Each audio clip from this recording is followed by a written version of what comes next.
Hello, I'm Dr. Jennifer Casey, and this week I wanted to share with you a little bit about my story and why I created the Grit, Grace, and Gratitude Blueprint. When I was in between my sophomore and junior year of college at Washington State, I was pre-accepted into vet school as a freshman, and I was, that's where I was going. However, I had an accident. I was going to regional rodeos and had an accident and had a barrier rope wrap around my foot to pull me off my horse. Don't remember the day. And in 1996, I got an ambulance ride. I remember kind of coming aware when I was in the CAT scan, and they're like, "Oh, you're fine." Yeah, I was not fine. But I went to multiple doctors over the next several years, and everybody either said, "Oh, you're fine," or, "Well, you don't really need to rope. Why do you want to rope?" And I'm like, and so at that point, I really started to doubt. Well, I'd already started to doubt roping as my passion, right? Because at that time and place, the opportunities were not there.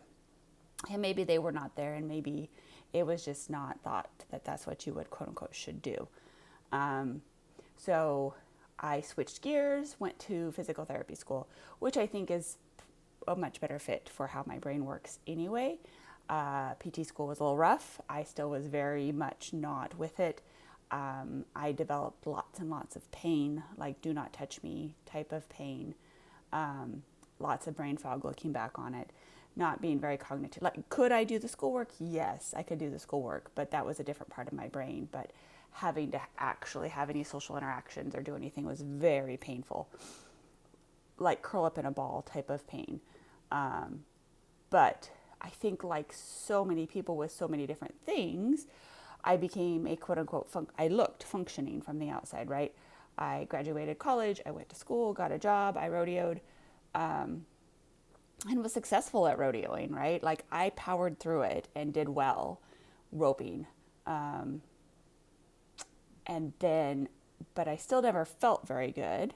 I truly think you could see it, the inflammation, ups and downs in my bodies. Tried multiple different restrictive diets, starting like in 2015.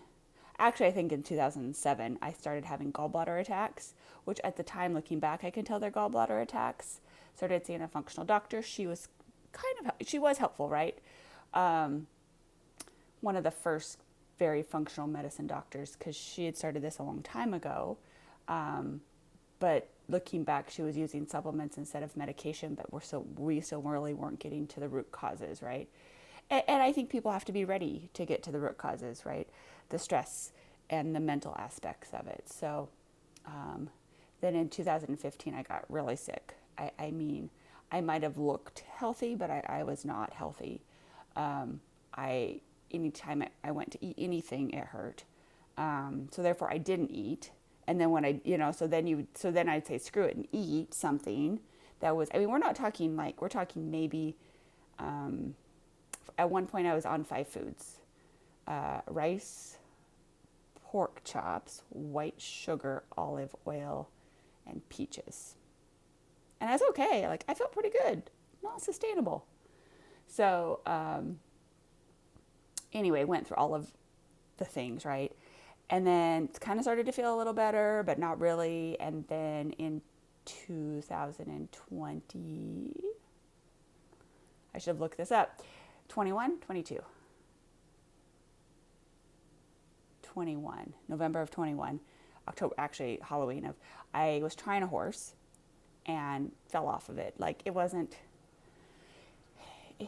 the horse was front endy. I kept trying to ride it through it. I kept riding harder, exposing myself more, and the horse kept getting more droppy in the front end. Looking back, it just wasn't the fit, right? But I'm like, but the horse kind of felt really good, so, So anyway,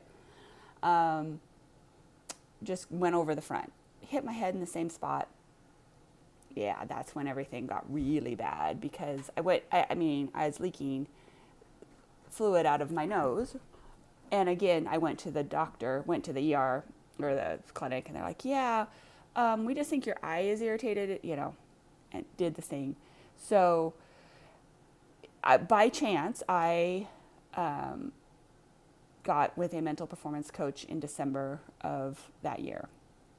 And I think that's really was allowed me to put the pieces back together, because at that point there's depression, there's anxiety, fatigue, all of the emotions are real, and I had to work through and deal with those, and I still deal with those, right? And then my confidence was shot. On top of everything, on top of the physical stuff, that my confidence was gone. So, and I kept coming back to confidence, because before that I did different programs, and they're like the Brian Cain stuff, and just act bigger, just look bigger, just feel bigger. And I'm like, yeah, that doesn't work for me. I need actionable steps, right? And that is totally cool. That works for some people, but it just doesn't work for me. It did not work for me. So through this process, got a mental performance coach, put the pieces back together, still putting the pieces back together, but, and then started to feel better, right? Got into different treatments, went to Connecticut to a specialist, but that wasn't the real game changer. Peptides and fascial counterstrain, those are game changers. High level fascial counterstrain, and peptides. I think, because for me peptides are the key, because my gut was so messed up, so poor malabsorbing foods. I was not, and physically my abdominal cavity was just tight, like a piece of wood tight. So therefore there was no actual absorption of anything. So no matter how good a food you put in there, it wasn't absorbing. No matter what nutrients, what supplements you put in there, it wasn't absorbing. So I had to change something. And I know not everybody's case is like that, but I do know which supplements are better. I do, not know as in I know better than you know, but I've tried them all. So my closet of supplements, the graveyard of supplements I have is huge, right? And the main thing I have learned is what works for me doesn't work for you. But I have tried a lot of different things and know which ones are just in general better and which ones work in general for more people as far as nutrition and supplements and things. And there's general guidelines, but that's where the blueprint comes in, right? I'll tell about the Great Grace, but that's where the blueprint comes in, right? We all want to build the house, but each of our houses are different.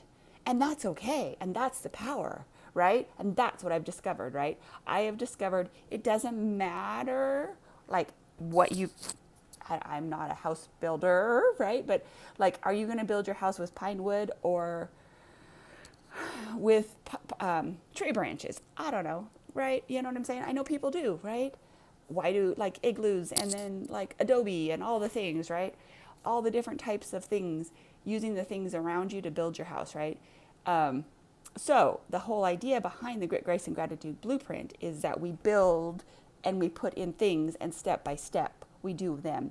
The kicker is in the glue, the letting it soak, right? And that is so hard. We're like, oh yeah, I did it, But no, it takes intention, it takes help, it takes community, it takes support, right? And that's why I'm so passionate about sharing about the Grit, Grace, and Gratitude Blueprint. And then a couple of years ago, I started a podcast with Gina Goodwin, and this idea of Grit, Grace, and Gratitude is just stuck in my head. I'm like, we need to do this. We need to. And so we start every podcast with our Grit, Grace, and Gratitude. And it's it's okay. You always need a little grit. You need to give yourself a lot of grace and gratitude in motion, right? So using those pieces while building your personalized blueprint, I think is huge. So I'm, as you can tell, love to talk about it. And I think the power and the key is your blueprint does not look like my blueprint, but I can help you build your blueprint because I'm a physical therapist, because I've specialized in sensory integration, because I've dived deep into these rabbit holes of nutrition and movement, mobility, and habits. Why does the sunshine make a huge difference in our lives? It does. It really, truly does when our nervous systems are dysregulated. So anyway, that's about the Grit, Grace, and Gratitude Blueprint.